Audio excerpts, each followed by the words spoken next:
I think what I learnt from Duncan Williamson was just the scale of the impact and what the food we consume does to the planet. But I think what I've really taken away is the empowerment that we, all of us individuals, can make a difference just by reducing our meat consumption, for example, by even just the smallest amount.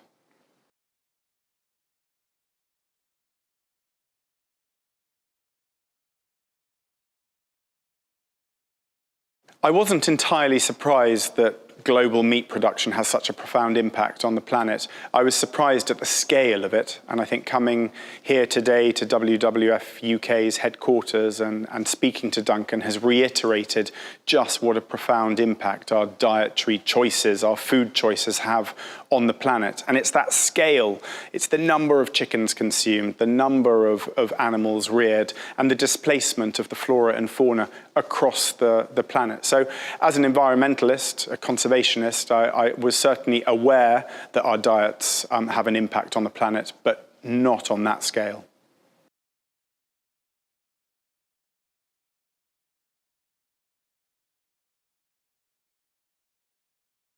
I've seen climate change just about everywhere I've been, from the Amazon to the Arctic to the high mountains, the jungles. Almost everywhere you go, you see erratic weather patterns, whether it's too much snow, too little rain, too much heat, too little heat. I can't think of the last time I went somewhere where I didn't see what I would consider climatic change. But it's much more complex than that, because it's also the amount of plastics that you see everywhere. It's also the displacement of flora and fauna. I think a lot of people have this idea that climate change is merely a hotter sun, but it's not that. It's everything that is unexpected and different from the norm.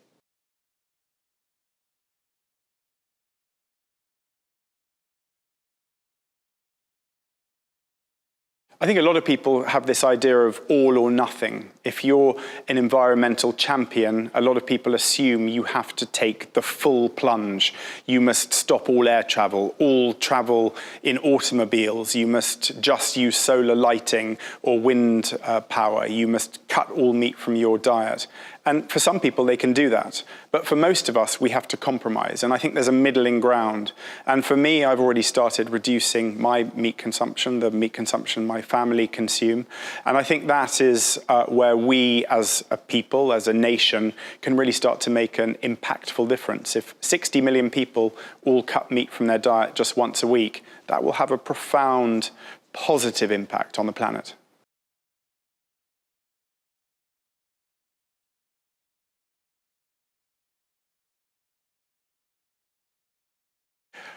I haven't struggled to introduce meat-free days in our family's diet because the children are still young enough that they're malleable. They don't have an expectation of meat and 2 veg every single day.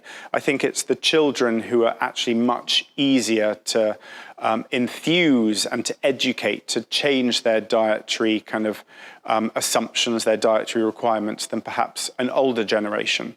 And even I still struggle a little bit to cut meat entirely. That ham and cheese sandwich that I'm used to having, often for my lunch, it's very easy actually to substitute that for some vegetable-based product, and the children just take that in their stride.